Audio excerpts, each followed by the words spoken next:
All right, we are live again with another episode of the Keeg Live. I'm your host, Dimitri Pereira, and today we are talking about the Marvel Cinematic Universe, and like that's simple enough. We're also talking about how race applies with it, how it intersects both past, present, and future of that Marvel MCU.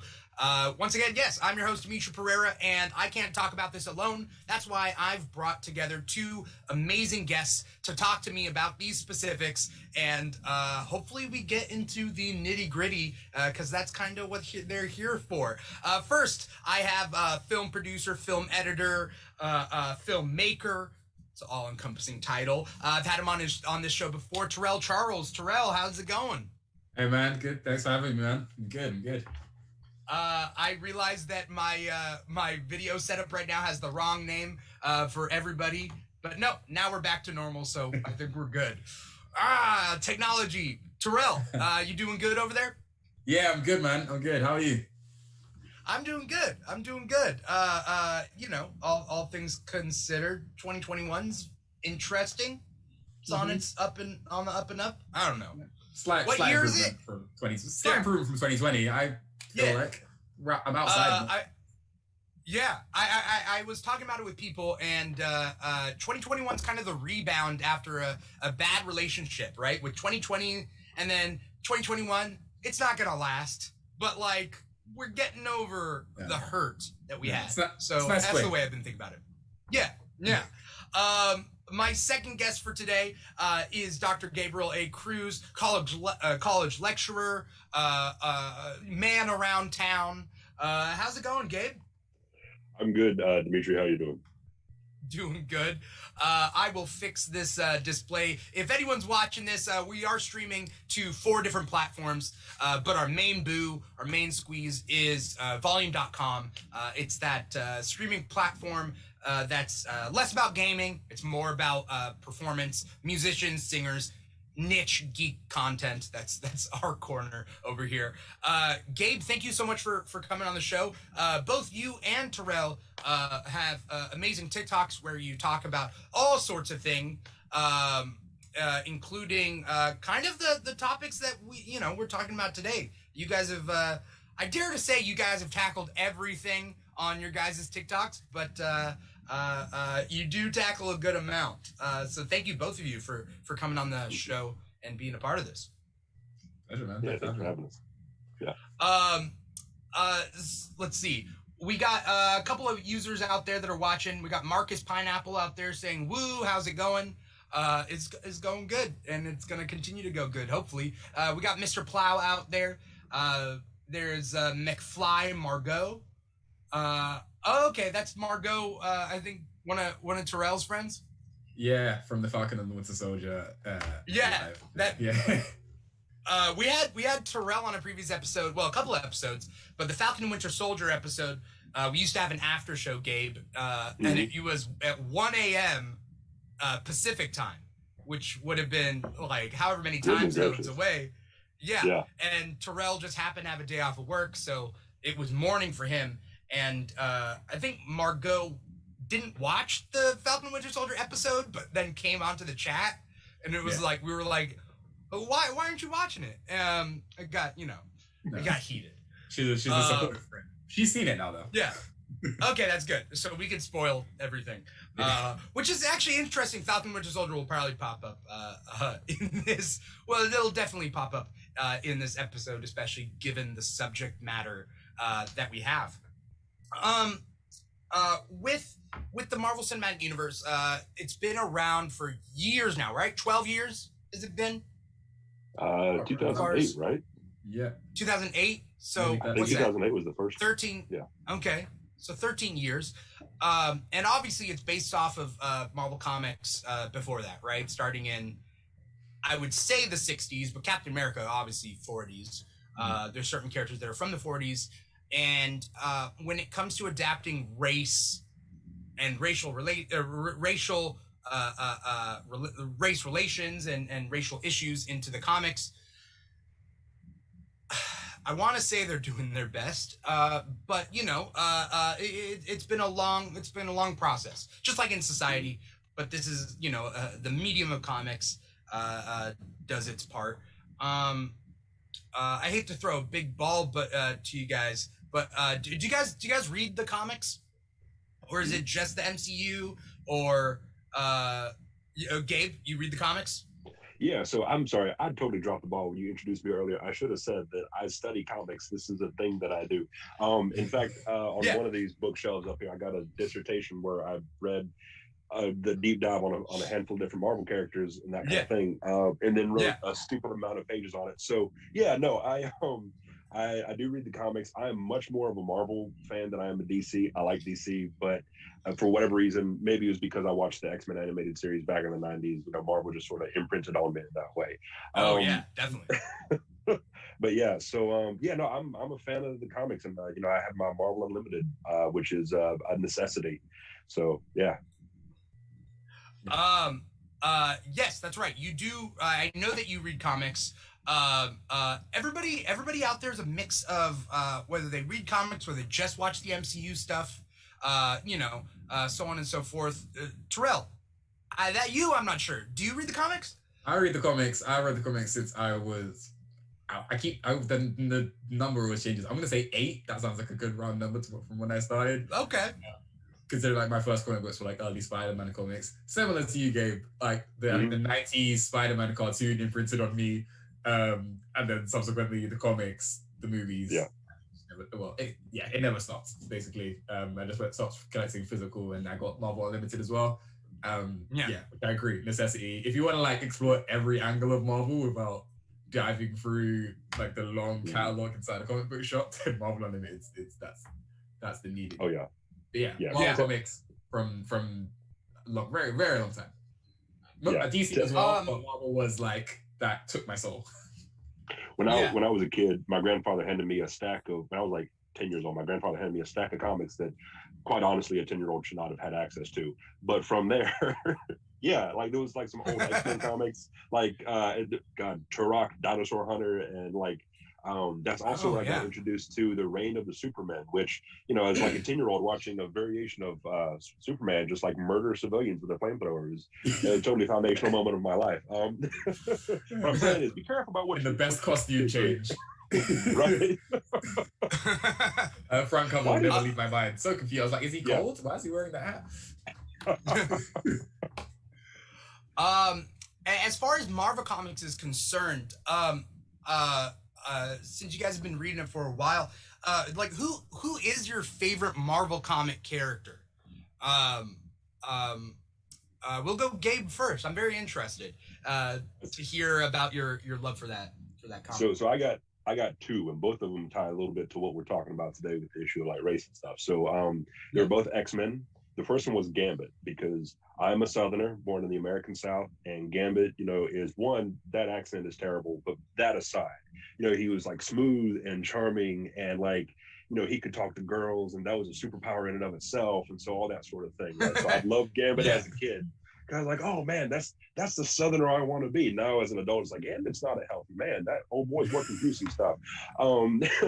As an emotionally mature adult, maybe Gambit should talk to a therapist. But on the other hand, Nightcrawler is my boy, because Nightcrawler, especially in like the X-Men Evolution run of them, but in particular, like in comics and stuff, he is a white-coded character, right? So he's German.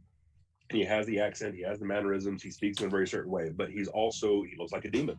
And so he's also Catholic, which I am, not to the point of joining the priesthood like he did, but all the same.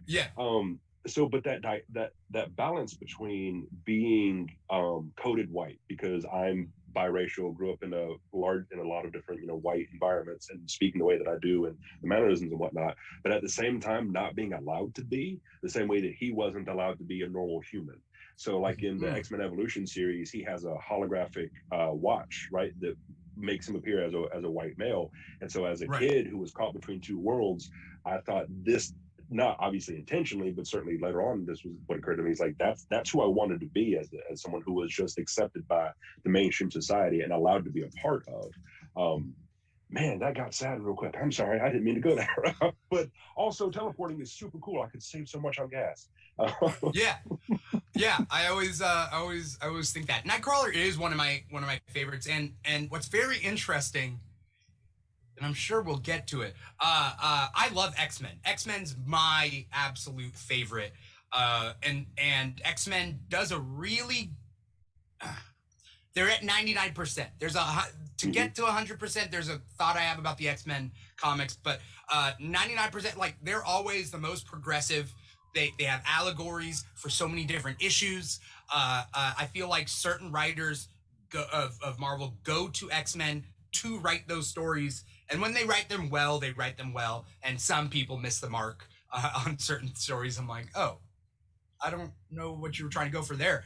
But X-Men's always been my favorite of DC or Marvel. I read both, but X-Men is my number one, and they're very diverse. They're not only diverse by sake of being mutants, and in the beginning they kind of leaned on that because they had a 5 all-white lineup essentially with the original 5 X-Men, and 6th and 7th X-Men are all that until like giant size X-Men number 1.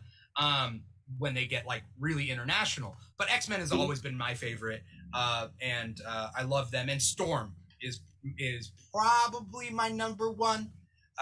Storm's just all around amazing in everything she does. Terrell, who are your favorites? I feel like I wish I would, because I love the X-Men, and I've been annoyed. I'm like, oh, why is it mine and X-Men too? Because I could have gone in on like how much I also love Storm and Nightcrawler and Wolverine, Iceman, and all like some of my favorite X-Men over the years. Yeah.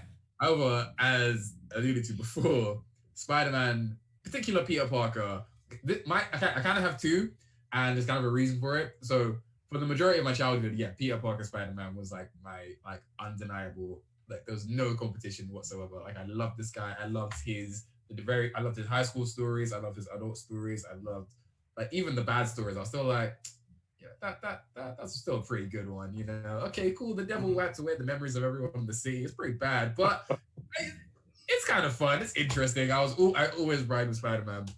In particular, my first Spider-Man comics that I consistently followed every time they dropped was the Ultimate Comics. I think that was my first ever Spider-Man. And that's like the year 2000, I think, when the first Ultimate Comic Spider-Man. So that was my guy. And then at some point over the years, they decided in that universe anyway to kill off Peter Parker, which was a bit of a shell shock for a young man just loving Peter Parker at that point. I was like, I might have to hop over back to Earth 616 because my Peter Parker just died and I don't know what to do here. However, then they introduced Miles Morales, and that was a level of like bonding with a character that I did not know I could have.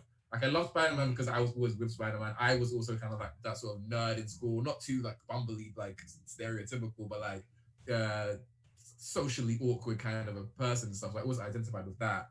But then seeing like a young black character who was also like Peter Parker in the sort of socially awkward nerd thing, but also the way he kind of carried himself, I identified with immediately. The way his style was, the way he visually was portrayed, everything about Miles Morales, I was like, no, this is my Spider-Man. This is my guy. And like every Ultimate Spider-Man comic from Miles Morales, I followed. Like, I caught up so much with. And then the unthinkable happened, and Marvel said, let's just bring him into the main universe. I was like, yeah, you did it in a messy way, but I'm glad you did it. I'm still fine with it. So I kind of the 2 for in terms of like, I historically was always been Peter Parker, but he shares the spotlight now with Miles Morales for my favorite. I'm willing to overlook the messy way in which they did the Marvel 616 Ultimate Fusion for one reason and one reason alone. We got to see Dr. Doom murder Cyclops doing the Lord's work in like with Cyclops with the Phoenix Force, and just I hate that man so much. Are you not a fan of Cyclops? He's the most punchable character I've ever come across. I'm so glad you're saying this. Cyclops is every team leader I've had in school, having to work on a group project with some kid who wants to be in charge but don't listen to nobody. And also, like, I did a deep dive on like Jean Grey and Mystique for my PhD dissertation, and I came away with a foundational hate for Cyclops that I already had a little bit of, and then just even more so. Anyway. Yeah. Sorry. 100%. Whenever I bring that up, especially like I don't know how Dimitri's gonna react to this now, especially to like hardcore X-Men fans, I'm like, I love the X-Men. Cyclops is the worst though. He's so irritating. And what's annoying is like obviously the comics might portray him one way, and that's kind of how I read him to be irritating. In particular, the Avengers versus X-Men story, the Phoenix Force stuff. I was like, oh, Cyclops, why are you the way you are? But then in other mediums like the X-Men cartoon, X-Men Evolution, X-Men Evolution less so than most, but still, Sure. and the movies, every portrayal of Scott Summers, I'm just like, oh, you're the worst. You always let me down. Evolution, I give him like some leeway because I enjoyed the high school version of him. He's still wound up to be exactly what you said, though. That annoying team leader of a group project and just won't shut up. Yeah. I get that. I get that criticism when it comes to Cyclops. He's normally like a stick in the mud, and he's written very blandly in the beginning, and then they don't know what to do with them, and it's very hard to write him right. And maybe I can't even defend him right now. Maybe Gabe summed him up the best. Okay. Now I'm having to digest that right now. I love Storm as the team leader, so I can get rid of Cyclops if needed, but I feel like he's one of my boys. If somebody makes fun of him, I have to be like, no, he's all right. He gets better. I'm making excuses for him. Hey, that's what I say about the Spider-Man, the One Last Day storyline. Like, it sucks, but like, if you look at it from this point of view, sometimes it can be really sad. So, you know. Yeah. I think what's frustrating about Cyclops is that I want to like him. I honestly do, because there's so much that's sympathetic about him, right? He's a terrible, terrible father who abandoned him, and his brother Havoc is awesome, and it's like, oh, you could be like your brother, and then they just, why did you cheat on your wife with your clone wife? And then also you gave up your son, and it's fine, he was dying, but then you're just a jerk about it later. Yeah. Why are you being mean to the boy you gave up? Yeah. Like this. Yeah. It's interesting. X-Men has always been kind of an allegory for these rights and these issues. Margot says Cyclops is literally a frat dude. I wouldn't go that far, but okay. He's kind of like a president of a frat, maybe, like kind of that like entitlement, like I'm gonna change the future alone, but he needs backup from his team. So I kind of see that. And they make him more militant, and he gets really into the mutant rights stuff to the point of like going almost as far as Magneto does. And then they bring him back, and they have to be like, well, that's not Cyclops. Let's like bring him back. Margot says, president of a frat. And then Poop 34 says X Factor Cyclops sucks. Yeah, I get it. There's a reason why, like, Wolverine, everybody picks a side between Wolverine and Cyclops, and everybody picks the Wolverine side. I get it. It's the correct answer. No, it's... Yeah. But I mean, the tricky thing with Cyclops as well, like, I think in terms of most media as well, I don't know why this is, but it kind of is this. The kind of the visual of him that he has to, always have his eyes covered. For some reason, I always find that as just a disconnect from, like, this is so dumb, but like really connecting with the character. It's much more evident in movies because actors need their eyes to communicate their expression and stuff. And when you got like giant like sunglasses on, that is very hard to communicate. Poor James Marsden. But like even in comics, I look at the lineup of the X-Men and I'm like, oh, that's Storm, Beast. I feel their emotions. I don't know if it's just maybe hard to draw. I just never really connect with Cyclops in that. And part of me thinks it's the visual of him as well. It's obviously the writing, but that's something that sticks out when it comes to like media portrayals. The actor can never really do it for me because I just can't see him. I like that you brought up James Marsden because it does remind me of something. So when I watched Westworld, right, and he plays Teddy, and Teddy keeps dying all the time. And for some reason, I was relieved when that happened. And I was like, why am I shouldn't, I like Teddy. He said, why do I feel comfortable with him dying? And then I realized, oh, wait, that's Cyclops. That's exactly what that is. God, that's probably unhealthy. But no, but also he misses. How does he miss when his lasers are eyes? Yeah. This is just gonna be a Cyclops rant discussion. Like, this is gonna be 2 hours of us being like, you guys being like, man, Cyclops sucks, and I'm gonna be like, yeah, but like, he's one of the X-Men. Come on, and like, it's just gonna be that. Yeah, he's a good member of the X-Men, so I can't fault him for that. Yeah, like he has like in any X-Men like core lineup in my mind, no matter which version you look at, Cyclops still has to be there. I don't have to love him, but he has to be there. No, you're exactly right. And in fairness to the character, Professor X has done him wrong so many times. In like the very first run, in like the first like 10 issues, at one point, Professor X just outs, and he's like, "Cyclops, you're in charge." He's a child. How are you letting him? That's not responsible. Like, no. Cyclops got a raw deal from a lot of people. I feel though, when it comes to Marvel Comics, X-Men ends up being like the corner to do these discussions of current issues or long-standing issues, and then we have like comics that are okay. So Captain America it tends to be political, and then Iron Man can sometimes be, but like that's not really its wheelhouse. And like different comics tackle different things in different ways. Let's just start off by talking. Comics have always been political, right? Like that's just a general thing. So when people say keep the politics out of my comics, it's fair to say they're wrong and they've missed the point of every like piece of media they've consumed. I mean, is that fair? Absolutely. My logic with the comics is, and like especially if you look at it from the beginning of Captain America, even if you didn't want to accept that they were propaganda or they were supposed to represent that, their intention was to represent a version of politics. Superman and Captain America were basically big middle fingers to the Nazis because it's their idea of the Übermensch and whatever. But even if you don't look at it like that, comics in general reflect the real world. The real world is inherently political.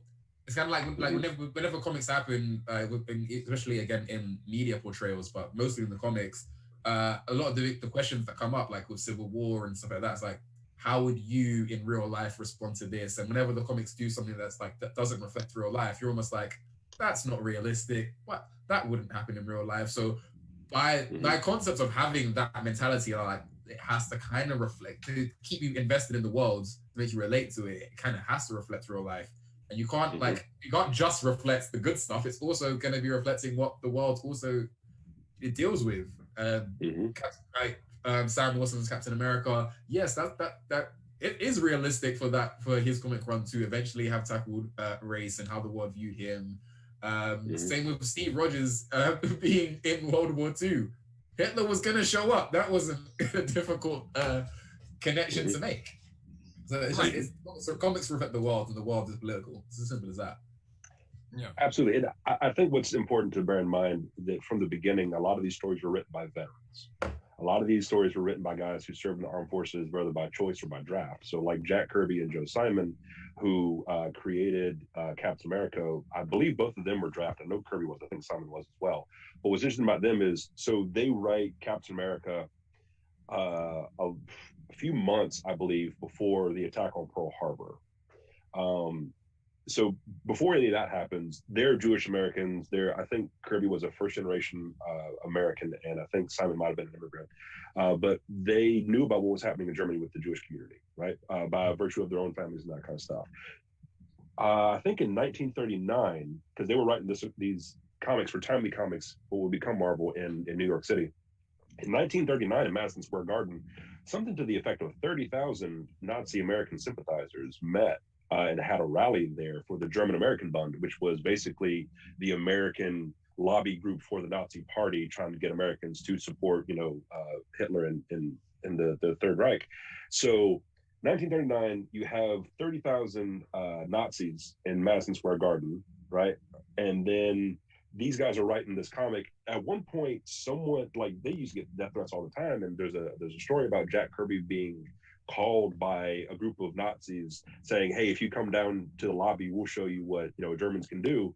And Jack Kirby hung up the phone and walked down there to go fight them. They said they had 3 or 4 guys, and when he got down there was no one there because inherently these guys are cowards. But like, these stories have always been that way. And one of my favorites is so Archie Goodwin, who was one of the first writers for like the Punisher. He created Luke Cage. He was also a veteran, and he wrote a series of comics called Blazing Combat that have been collected into a single edition. But they are all stories about war, and they're not romantic. They're not glamorized. They are very much like there's one where it's a Confederate soldier and a Union soldier. They just happen to be crossing each other on a battlefield. The battle's done. They have a disagreement, devolves into a fight. They both kill each other, and then like pigs are like eating the dead on the battlefield. It's those kinds of stories. Mm-hmm. And they were banned from PXs, from military stores in Vietnam, because they were so humanizing of enemies, and they were so realistic that they were bad for morale. So this stuff has always been waist deep in the politics of it. It's just that when we're kids, we often ignore it because we don't know any better. Mm-hmm. Right. Yeah.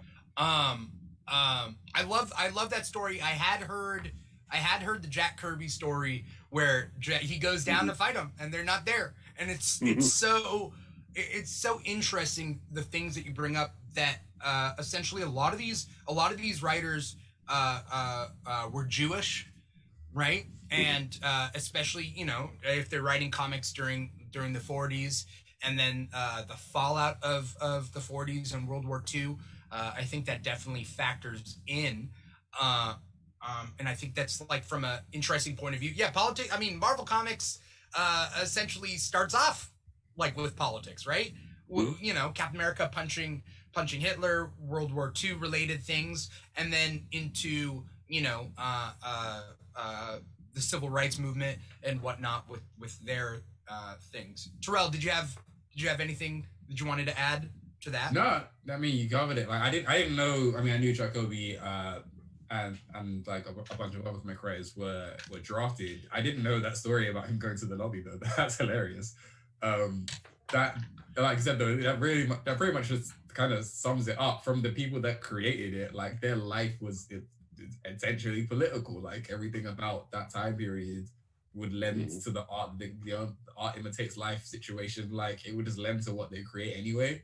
My, like, how I always kind of understand it's like to modern day as well. Like, if you are reading comics and you're annoyed, or you want to ignore the particular themes that they address in comics, be it race, be it war, or what have you, then it means in real life you also you try to ignore these things, because those things happen outside your door. So if you're ignoring it in comics, which again, like I said, is reflecting the real world, then there's a solid chance that whenever you turn the news on, you're also like, man, I hate it when the news talks about police brutality. It happened. It happened in the world. That's the news's job to reflect this thing. Yeah. It's kind of it's a big reflection of who that person is, essentially. Two things that come to mind about that. One is that people will say, well, like, this is kids stuff, so why are we having real life, you know, messages in them? It's like, well, you know, kids of color got to deal with this stuff too. Like, childhood does not, unfortunately, exclude you from the impacts of these very real world things, right? Yeah. And something else that comes to mind is we also have to bear in mind that these companies are companies, right? Their politics ain't left or right. Their politics is making money.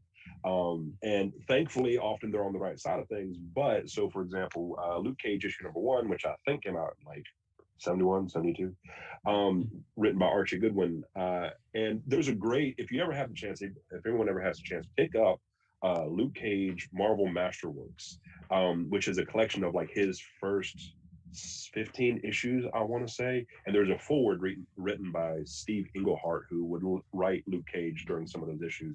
And he talks about the politics of it, about how Marvel wanted to cash in on the civil rights movement, but they also had to be careful because they didn't want to alienate everybody and that kind of thing. And so the very first opening pages of Luke Cage start with him in prison. And it starts with Luke Cage being approached by one of the other inmates saying, hey, we're going to do a protest to protest the terrible conditions, right? And it's an African American male who says this, and he says, they're treating us terrible. We're gonna do like a sit-in or a hunger strike, I forget what, but we're gonna protest all this stuff. And Cage is like, leave me out of it. I'm not down, right? I'm not getting my head cracked open for someone else's cause. I'm just trying to do time. So in this character, and this is actually pretty emblematic of the character moving forward for a while, is like, yes, these things exist, but he is not in it. So it's simultaneously appealing to a broader audience, which is to say a Black character written by a bunch of white guys, and who writes the way that white guys who are trying to imitate Black folks sound, right? So there's that component of as well, while also acknowledging that there are things that are happening, but not willing to make a stand on it in a particular way. And it was the same thing with Sam Wilson later on when he worked with Captain America, because a recurring theme throughout the comics is, yes, things are bad. Yes, there's a need for a civil rights movement, but we have to be moderate about it, because if we're not moderate about it, then we lend ourselves to extremism, and extremism is inherently wrong.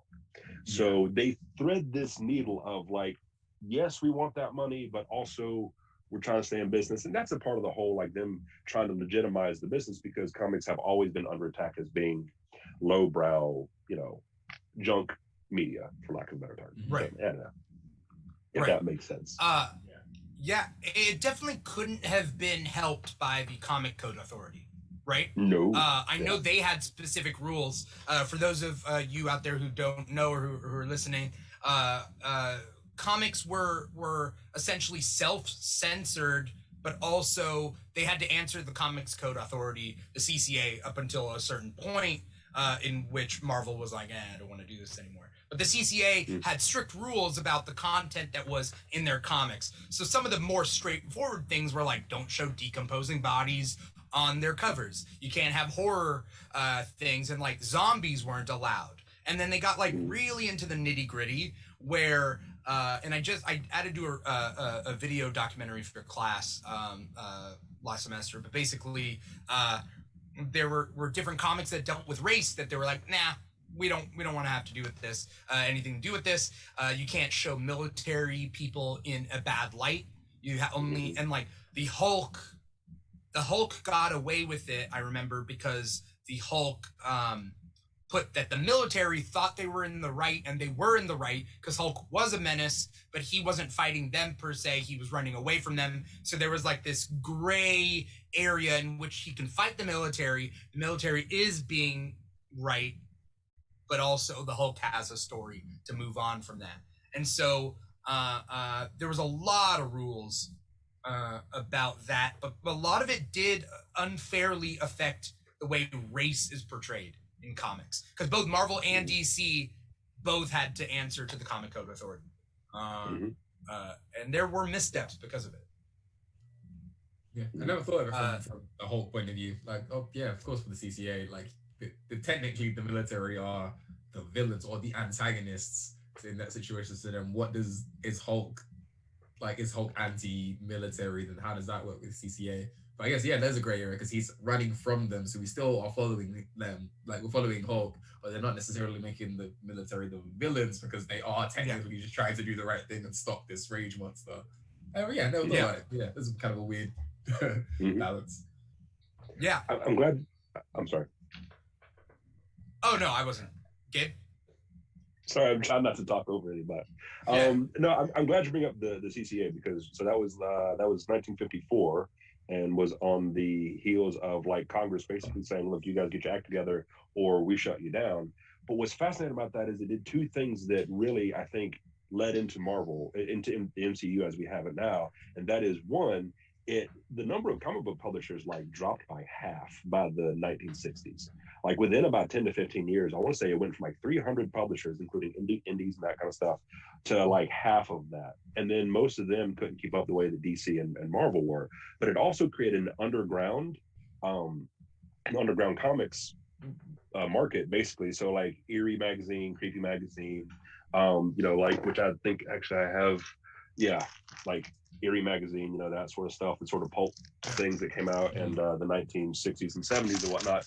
And a lot of those guys started messing with these themes because they didn't abide by the CCA, and so they could tell stories that other people couldn't. And then you start to see those themes show up in stuff like Swamp Thing, right, in DC, or you see other stuff in the more Constantine, the sort of darker side of things and whatnot, as well as in Marvel as well. So, and that gave us these sort of stories, the creation of that underground market, and that created this place to experiment that Marvel and DC couldn't. But then later on in like the 80s and whatnot, they could recruit from those artists, those creators, and really sort of shape the stories that we have now. So yeah, it's an unintentional positive, I guess, for lack of a better term. Yeah. I feel in that situation, it was, the CCA kept everything really hard, like hardcore, not even moderate, very conservative. You couldn't push the boundaries of what that is, otherwise there'd be some sort of crackdown. Especially, during Vietnam War era, where we can't talk about how the military could do any wrong or any sort of thing. It is very conservative in that point of view. But the way Marvel and comics in general start off is essentially white male characters, right? Mm-hmm. That's our window into this world, is through these characters such as Iron Man, Captain America. I mean, the starting Avengers lineup, just like the starting X-Men lineup, is all white male and then one white female, essentially. Does the Hulk count as green? I mean, I have a joke about Avengers Age of Ultron that I will wait until we talk about. So basically the heroes that we think of when we think of DC Comics, when we think of Marvel Comics, I know we're talking specifically about the MCU, but our classic iconic heroes will always be white characters. That's just the way they were positioned originally. And then slowly things are changing a little bit. We have a love for Miles Morales that is not only with Terrell. I love Miles. I'm sure Gabe, so many people, especially with Spider-Verse and the video games and this new generation of kids that are coming in, realizing that there is a Miles. Like, you could like Peter Parker, you could like Miles. Like, one doesn't have to die for the other one to exist. Is amazing. You can have both. You can have both as your characters. You can choose one or the other. But really, like the starting Avengers lineup, these iconic characters are white, and then which lends itself to a very homogeneous or homogeneous kind of adaptation in the beginning. If we're talking phase 1 of the MCU, right? Mm-hmm. Where they're really trying very hard to get the Avengers together, and they do a really good job with that. They don't focus on that. They don't upset the apple cart as far as bringing in really progressive ideals or any sort of really proper handling of certain characters. Every character has a minority sidekick, and they kind of go through that. People on TikTok are talking about how, oh yeah, every Marvel character has a minority sidekick. That's just how it works. Yeah. Do you guys have thoughts about that specifically? That's so funny. That's one of like the first forever videos I did on TikTok within like the first week or two. I literally I always knew it. I just made a video and I spun my screen and I was like, so here's all of the ethnically diverse best friends in the MCU, and it was like Ned, right, Thor, Falcon, Rhodey, every movie, every MCU installment from one point of view or another. If they weren't the best friend, they were the supporting character of that film. Like, they were always just slightly off to the side. Sometimes they had two. And I was like, wow, look at that. Look how progressive they're being. They have two black best friends this time. That's so interesting. Right. And it was all, there was like, and that would always happen. And like, obviously a lot of people kind of laughed and was like, yeah, that's so true. But then there was also a lot of comments that were like, but that's how the comics were. Like, Falcon was Captain America's the type sidekick. Like, first of all, that's an oversimplification. They were partners. But when you look at the MCU, you think about it, sometimes they've taken actual liberties to make them the ethnic diverse best friend. Like, Ned is white in the comics, but is also based on Genki, of whom is Miles Morales' best friend. So they've kind of like they've pulled strings to shift the character around and still fell into the trope of the ethnically diverse best friend. So somehow they've written themselves into that corner, and it's I laugh at it now because I see how progressive they are trying to be going forward, and they're pivoting their point of view to these other characters rather than treating them like sidekicks, giving these side characters their own stories. Not to say Marvel, not to excuse how they've done it in the past, not to excuse how they've done it in the past, but like they seem to be heading in the right direction to a point where I can look at their past mistakes and be like, that's hilarious that you did not realize how bad you were. Right. I think it's, I mean, in the beginning, like I was saying, they don't seem to want to upset the apple cart. They're like, Captain America's white. He was white in the comics. He's going to be white in the show or in the movies. Tony Stark, we're not going to change that. We're going to give them all sidekicks, most of which are ethnic minority characters. But we're just trying to get the Avengers started up. That's our goal, right? That's the goal with everything. Later on, do they take a little bit of liberties? I do have a big question that I want to bring up, but first, Gabe, do you have anything to add to what we're saying? Yeah. Just because my talent for things is to find what's terrible and then make it so much worse. This is a trope that goes back a very long time in terms of storytelling to the pulp heroes of the 1920s and things like that. So, like Tonto and the Lone Ranger, right? Lone Ranger being the one white guy who's better at being a native than the natives, so much so that he has a native sidekick. And who, by the way, was based off of a black cowboy and former slave turned bounty hunter, Bass Reeves, from the late 1800s, who was just one of the first U.S. Marshals out west. Anyway, that's a whole other thing. And then they made him white because, of course, they did. Then you have Edgar Rice Burroughs and Tarzan, who had a series of local African sidekicks, some of whom lasted for more than a book or two at a time, who almost all inevitably died because, of course, they did. And again, Tarzan, white dude who's better at being a local than the locals. So, but it's a recurring trope, and then we have it. They were ultimately building towards the Avengers and in a particular iteration of the Avengers, right? Because they even messed with that a little bit. They didn't go with Hank Pym was not an Avenger in the movies, right? They didn't they were kind of playing fast and loose with the idea of the Hulk as being an Avenger leading up to it, and that whole Edward Norton and all that sort of stuff. But even then, by the time you get to, when was Guardians introduced? Was that phase 1 or phase 2? That's phase 2. Guardians is phase 2. Yeah, so at that point you get the trinity of white dudes named Chris, Evans, Evans, Hemsworth, and Pratt. Only, I guess, is a hat trick, but my only guess, I'm regretting that they didn't work in Pine in some way, right? Just go for broke, get all the white dudes named Chris, and give them their own. It's not. Maybe that'll be moving forward, right? And they all lead their own movies. But even when you look at Gamora, right, who is a exoticized woman of color, even putting aside the fact that Zoe Saldana is, a woman of color, but the way that Gamora is presented, she feeds into a lot of these tropes, which are reminiscent of, again, going back to Edgar Rice Burroughs, his stories about John Carter from Mars, of a white dude who's picked up off of Earth, flung into outer space, and falls in love with a alien woman of color. It's almost like beat for beat a lot of the same things. So these stories don't change a whole lot because they're so entrenched in our storytelling, which I'm hoping, it looks like with, what are we on, phase 15 now? No, it's phase 4. Phase 4. We're heading into phase 4, right? So, and it looks like they're changing that up, right? So like the Marvels, hopefully is a look in a new direction. So, but I love me some Chris Evans.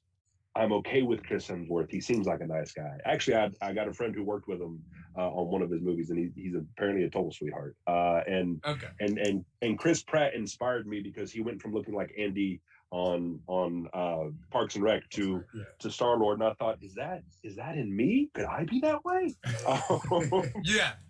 So he inspired, but So I'm thankful for a more different and nuanced direction than Three White Dudes and Chris. Yeah, I met Chris Hemsworth in 2019. I think when round about when Endgame came out, there was like an early premiere thing that I was working. So me and my colleague interviewed him. So I was like filming him and stuff. he genuinely is such a sweetheart. Like in the very few less than 10 minutes we was talking, and so he's honestly like just comes across as the nicest guy. Even the cameras were off, and he was coming across as like the nicest guy in the room.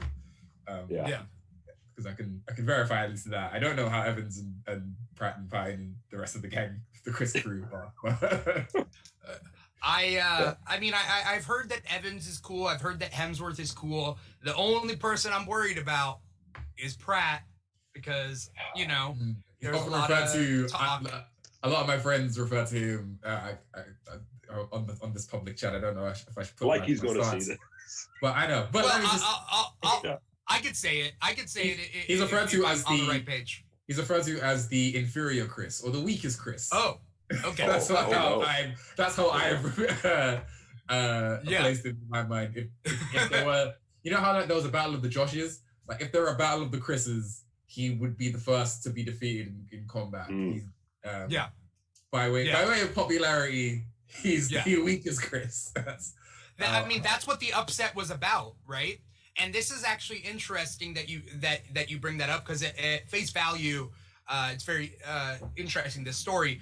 Yeah, on Twitter, people made a big deal about how like Pratt is the worst Chris. They made a big deal about this, and Chris Pratt, I guess, was upset about it. And his Marvel co-stars really came to his defense. They're, showing their support for Chris Pratt, who, again, I think has some skeletons in his closet. Oh, yeah. But, that's neither here nor there. They came to his defense. That being said, people have also pointed out how when other Marvel actors and actresses, whether they are of color or actresses in general, are getting hate about, like, so Brie Larson, let's just say, and there were a couple others that have gotten hate. Marvel doesn't come to their defense, whether it's the actors or Marvel in general.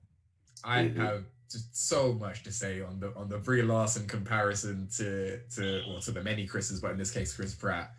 So much, because Brie Larson gets it to this very day, to a point where she's basically tuned it out like white noise. But like, you're right. Like they rushed to Pratt's defense. Like Robert Downey Jr. isn't, like, he talks on social media, but he's not the most active, to a point where he'll get involved in social conversation. But you come for his boy Chris Pratt, and he was the first one like knocking at the door to defend him. But Brie Larson, in fairness, Brie Larson did get support from her female Marvel co-stars. Tessa Thompson consistently backs and defends her. Like she'll like rival. They like come across as like best friends. And I believe Scarlett Johansson came to her defense quite a bit as well. Who has probably her own skeletons that won't even cross. But in the context of this, a lot of the female cast members came to the support there. I feel like there is a clear double standard in how those castmates treat each other. When I guess so, my joke that I just think is funny. Gabe brought up the fact that the lineup of the Avengers was changed, right? In the comics, the first Avengers lineup is a Hulk, Iron Man, Thor, Ant-Man, and the Wasp. Mostly because those are the characters. Some of them had solo books at the time. Some of them weren't selling as good or whatever. So they were on Avengers and their solo book, which is a little bit different than the Justice Society in DC. That's a separate thing. Anyway, the point being is, with the Avengers there, like Captain America wasn't a starting Avenger, but he's considered one of the iconic Avengers, right? The iconic three are Thor, Captain America, and Iron Man. And then figuring out a lineup past that, then they added Hawkeye and Scarlet Johansson, Black Widow, in the Avengers movie. And then in Age of Ultron, they add Quicksilver, Scarlet Witch, and Vision. And my joke is that after two phases, they got a green guy and a purple guy on the team before a brown or a black guy. And it's like, I mean, I don't know. Mhm. And even by the end of Age of Ultron, like they try, they had the little end scene where like Falcon and Rhodey show up. Mhm. But in my mind, up until around Infinity War and Endgame, Rhodey and Falcon were like part-time Avengers. It's like you need like a little extra like air support. Yeah, we'll come through if you need us. Yeah. Otherwise, you're not going to invite us to the Avengers movie. If Ultron comes again, we're not going to get a phone call. Yeah. They were the JV team, and that's frustrating because they even referenced War Machine in Iron Man 1, right? Yeah. They referenced War Machine, and it's like, yeah, but then we're not gonna. Like, Yeah. God. Something that's interesting to me, and this is something that I bring up a lot. The general public would rather see green and blue faces in their science fiction than black and brown ones. Science fiction has always been, let's have an allegory for race, but the alternative race that they're trying to make an allegory for is blue and green faces, orange faces. Let's make them aliens and show an allegory with a, let's just say, white male protagonist, and let's have the racial allegory have to do with a Wookiee. Let's have that. Let's not show these faces. And it's I think that's very indicative in the way that like we're shown this Marvel universe. Also, Margot brings up like an actress like Pom Klementieff, who is who is Mantis in Guardians of the Galaxy 2. Mm-hmm. She's a Dutch actress of mixed descent. She's put in makeup. She's the alien with the antennas. We have a lot, and this is in science fiction a lot, and it's back at like Star Trek with the Klingons, when you have Michael Dorn playing a Klingon who is clearly black. He has the makeup as opposed to a white guy in the brown makeup like they do in original Star Trek. Basically, we're putting these minority actors into their alien makeup. We have Zoe Saldana as Gamora, Dave Bautista as Drax. We have this space epic that is Guardians of the Galaxy that stars a white male protagonist and his colorful crew who are all in makeup. So, they're diverse, but at the same time, I don't know. You have this white male protagonist who's a colonizer, essentially, right? He's out there exploring the galaxy all he wants with all the different colors of women that he wants to bed. Very Kirk. It's very Kirk. He's Captain Kirk and Across the Stars. Yeah, no. Right. Absolutely. Right. But we do this, right? We do this where we're putting makeup on these actors of color to make them more palatable. I'm not quite sure, to show the diversity by covering their diversity. Gabe, did you have thoughts? Yeah, so actually I want to use Star Wars as an example of this. So human skin color is only one component of race. There's other things that go into the categorization of people by appearance, which is what race is. But let's just stick with skin color for a second. Skin color is an adaptation to environmental conditions combined with we all have different there's a slew of different genes that influence skin color and how we adapt. So for example, in Africa, you have the San people who are very light skinned, who actually have the same gene that determines skin color as the Irish, right? So those two groups of people have the same genetic influence for skin color, but you see how they adapted based off of like exposure to the sun, things like that. So keep that in mind.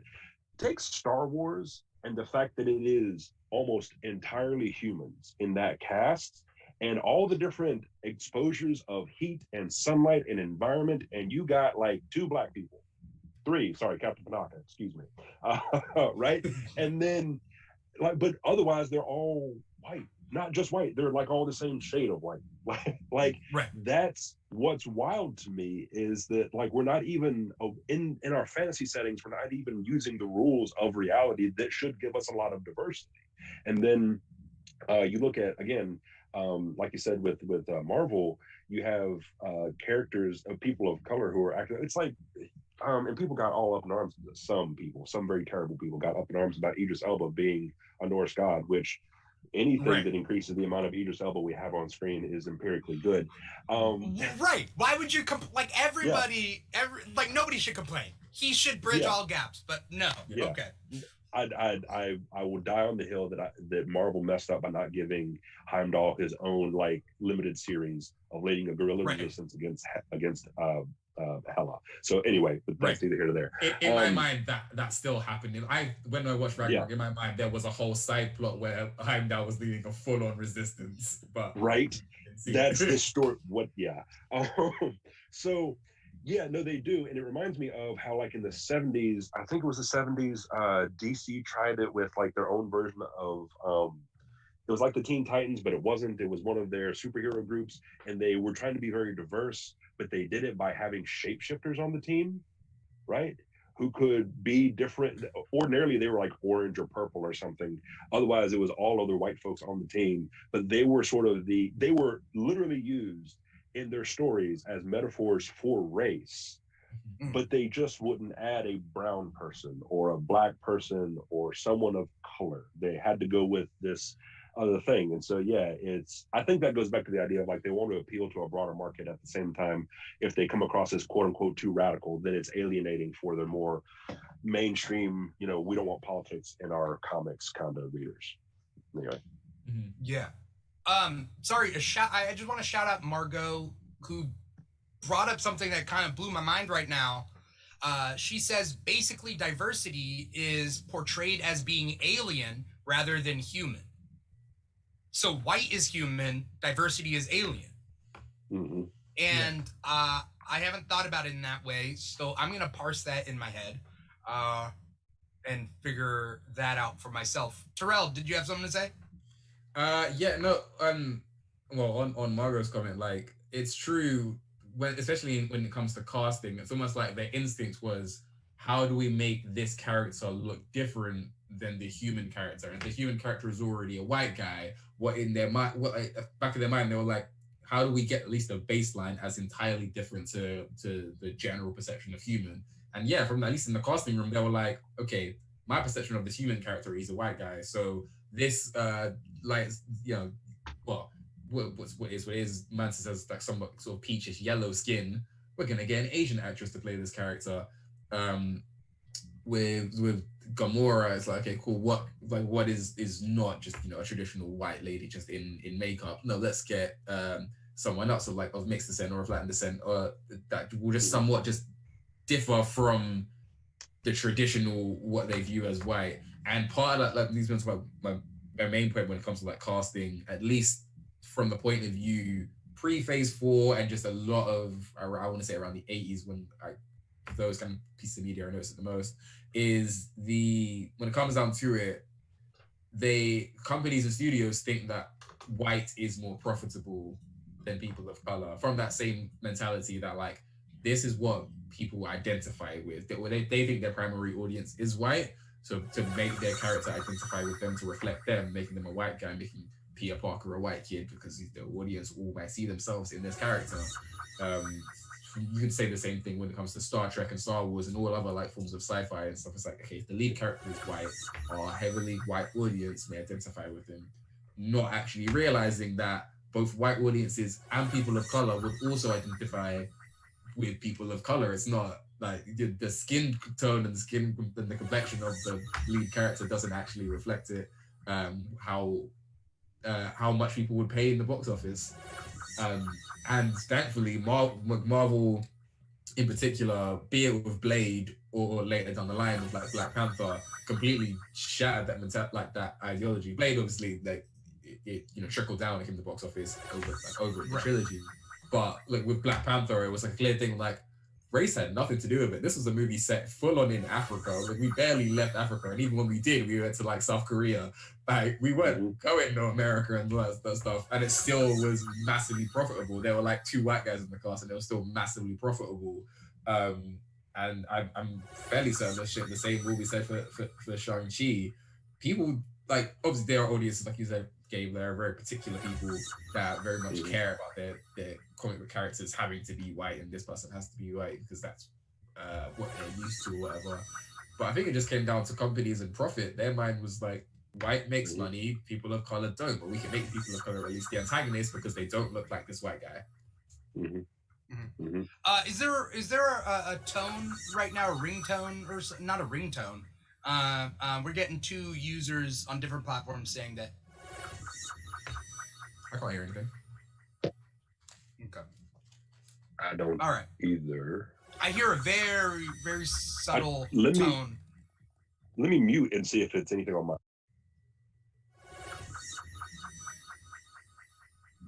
It's not Gabe. Okay. Me too. Okay.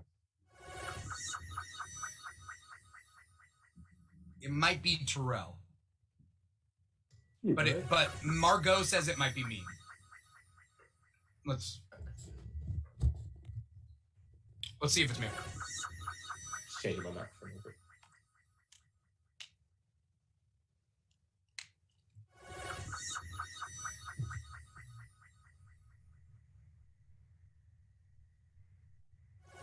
I don't know if that helped. There was a noise, and then the noise kept playing. All right, we'll just push through and see if it sorts itself out. Sorry about that, guys. What was the last thing we were saying? We were Poop 34, which is Paul with a very unfortunate username, essentially brings up that vanilla is considered the default flavor in ice cream, right? And it kind of if we take that and map it, right, and it's essentially saying that white stories are universal stories, and the media industry used to essentially be like, white people want white stories, everybody else will watch white stories, but only specific groups will watch specific group stories, thus white stories are more profitable, and we push those forward. But like Terrell was saying, again, this is all constructive criticism of the Marvel Cinematic Universe. Of course, it starts off very white, and it does start to shift a little bit more into the representation, a little bit more, as Black Panther comes out, right? And we see that, and allowing for a female main character in Captain Marvel, with Nick Fury being her sidekick, but essentially, though, at least we have a female character who has her female solo movie for the first time, right? But it is very interesting that Falcon, War Machine, and Black Panther are not in Age of Ultron. Not really, right? Falcon and War Machine at the end, but again, we get Vision before we get like Black Panther in the Thing. And a lot of it, I mentioned in pre-show, is like that I know is like Ike Perlmutter, and in the beginning of the Marvel Studios is these producers kind of fighting for ultimate control, right? It's Feige, it's Ike Perlmutter. Joss Whedon opens the door, being like, "Hey, you guys need a producer? You guys want me to handle everything?" "No, Joss, get out of here." It's like, "I'll take 2 phases." "All right, thank you." And like then they start like phasing Joss Whedon out because he's problematic. And in the end, it's like 2019 where Feige finally gets ultimate control of Marvel Studios, because they're like fighting. They move Ike Perlmutter to the TV shows. Ike was the one who famously says that like, we can't have Captain Marvel, can't have Black Panther. Like, we have to have these things. So those could have happened earlier on in the phases. So that's a what if scenario. As far as, real life is concerned, there's a universe out there where we got Captain Marvel, we got Black Widow, we got Black Panther phase 1 or even phase 2. I would have been happy, There was like there was a test footage scene from Age of Ultron where that end clip of like the new Avengers circulating, and Captain Marvel was supposed to just inexplicably float into, which we would then explore her story in phase 3. And that's how they were going to like lead into that. But then Ike Palmer said, no, we'll give you the characters you've already got. Don't push it. We don't want to. And I think Ike Palmer's mentality was very much like, was basically what we were saying. The white is palatable first, the vanilla is palatable first. We give you that, and we will spoon feed and ease the audience into getting those stories. And even then, the logic was still, if you want this person of color story, if you want this human character story, they need to first appear in someone else's their property before they are then inspired to get their own. And that has somewhat trickled into phase 4, but in a less apparent way. Like Rhodey and Sam got their own stories, but by way of being introduced in the White properties first. But then there's the difference between like Paul Mutter's ideals and Kevin Feige's ideals were entirely different. I'm super optimistic for Phase 1. So. I am too, and something that's interesting about this, and I think is really adds to the importance of Falcon and the Winter Soldier, is that up until that point, the way that we saw, like for example, blackness represented in these materials, is that you had a exotic form of blackness that was heroized. What am I trying to say? It was made into a hero in the terms of Black Panther. Excuse me, my thoughts are all over the place. But that was a type of blackness that was rooted in a imagination, right? And then the villain being someone rooted in the trauma of African American identity and that kind of stuff.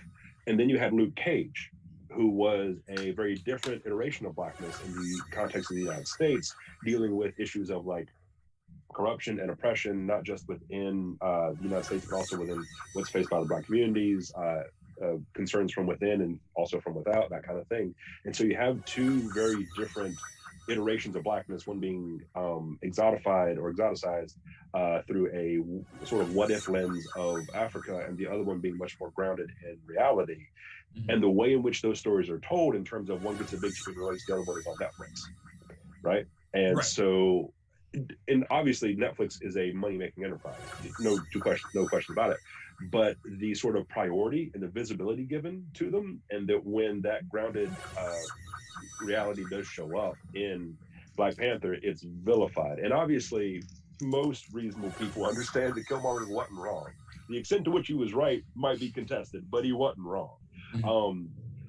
So then I thought that was really interesting. Then when they go the route they did with Falcon and the Winter Soldier, of sort of merging between the big screen and the Netflix iterations into a streaming platform, so Disney Plus, that had such heightened visibility and told the story that they did. I'm hoping that now that they are financially, commercially stable, that they'll feel willing to make the risk of telling these more diverse stories. I think it's unfortunate that it is that way, but certainly, like Tyrell said, it's something to be optimistic about. So. Yeah. Something about Falcon and Winter Soldier as we're moving from the past.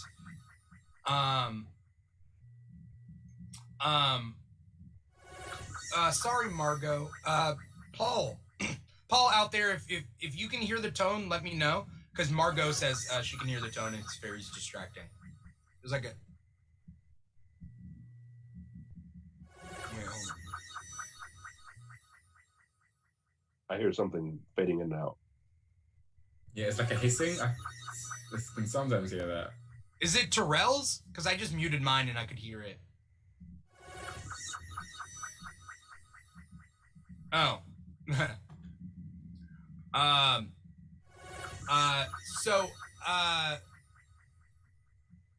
Yeah, and Margot pointed out that the names on the screens aren't right. That's my fault. I will change something. I don't know how that happened. But all right, we're just gonna push through as far as the tone. Rob says it's a spacey sound, so it's making Margot go crazy. Top Shelf Gaming says, yeah, it doesn't stop. It might be a connection. I'm just playing a hunch. Terrell, it might be your end. I'm just muting myself to. Yeah, I didn't hear it when you muted.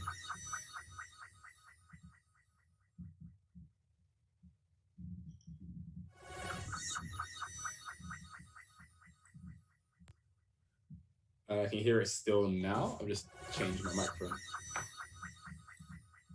I can't hear it. I don't hear anything. I've not heard anything this entire time.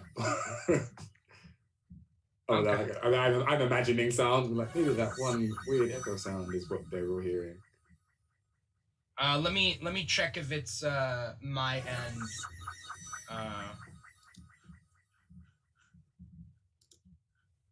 Sounds like a.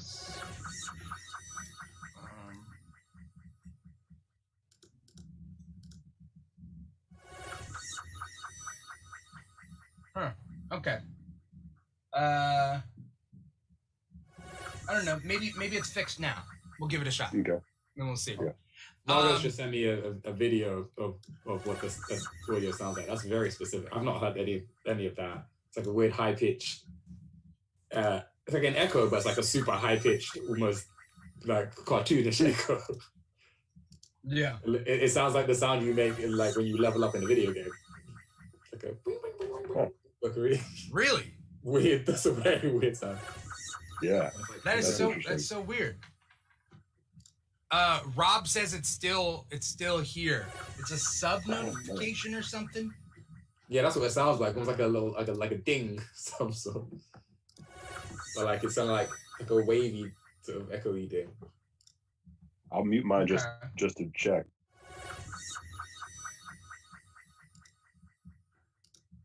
But it doesn't pop up on our thing, right? That we can listen to?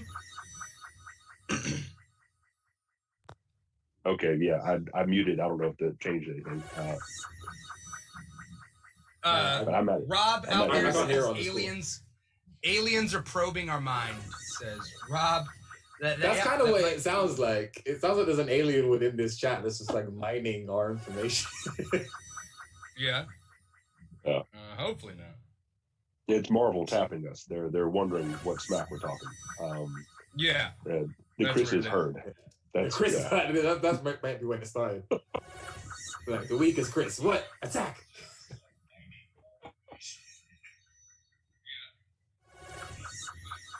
That is weird. I hear that. Yeah, that's what I'm yeah.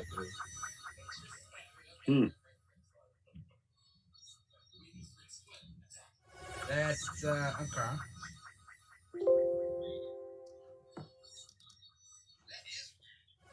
What? Because I can't hear it off there.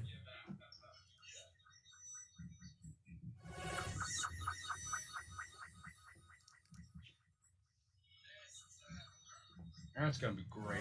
What the heck?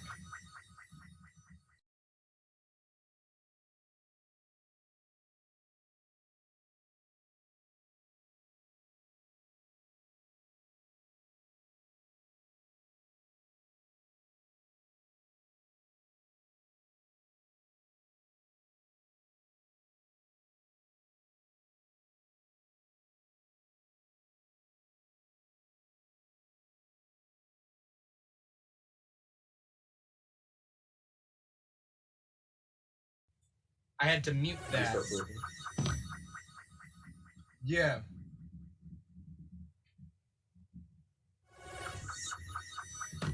Yeah, okay. So Margot says, yeah, we were muted and that's why it sucked. I didn't know it was that bad. Wow. Yeah.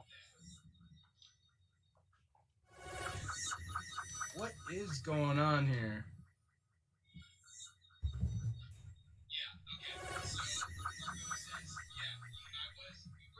This is gonna be such a pain to edit out too. I don't know if I can do that. It's weird. I can't hear it in the Zoom call, so I don't know if it's the stream itself. Yeah, I can't hear it in this call either. Yeah, it's not in the call, so it has to be in the stream. Is it happening on all platforms? It's just volume or just YouTube. It looks like it's volume and YouTube, volume and Twitch, and probably whatever. So it's probably just the main.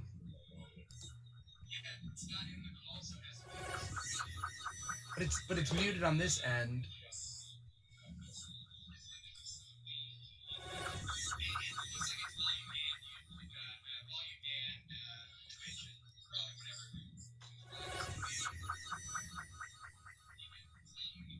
I'm gonna try it here. Sorry guys for the technical malfunctions. Yeah, cool. Crap happens.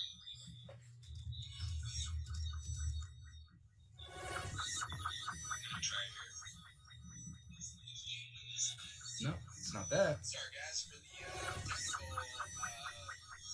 malfunctions.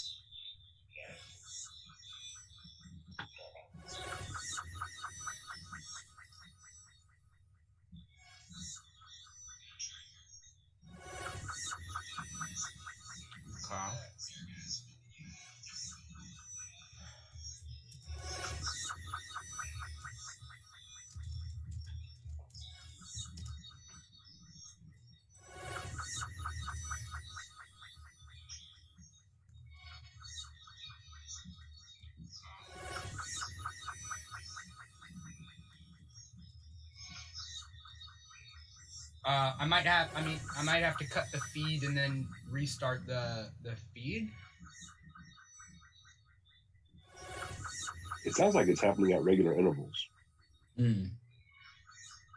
Yeah, but it does sound like it's the alert thing that's glitching. Top Shelf says check every one of your OBS audio sources. So just to let everybody know, yeah, I mean it's if I mute the desktop audio, that's the thing. But I only have two things coming from the desktop audio. I have Zoom feeding into desktop audio. My browser is muted, so it's not from the browser.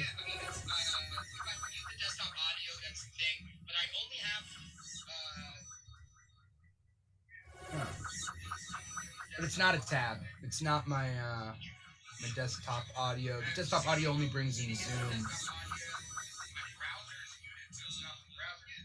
And then that's...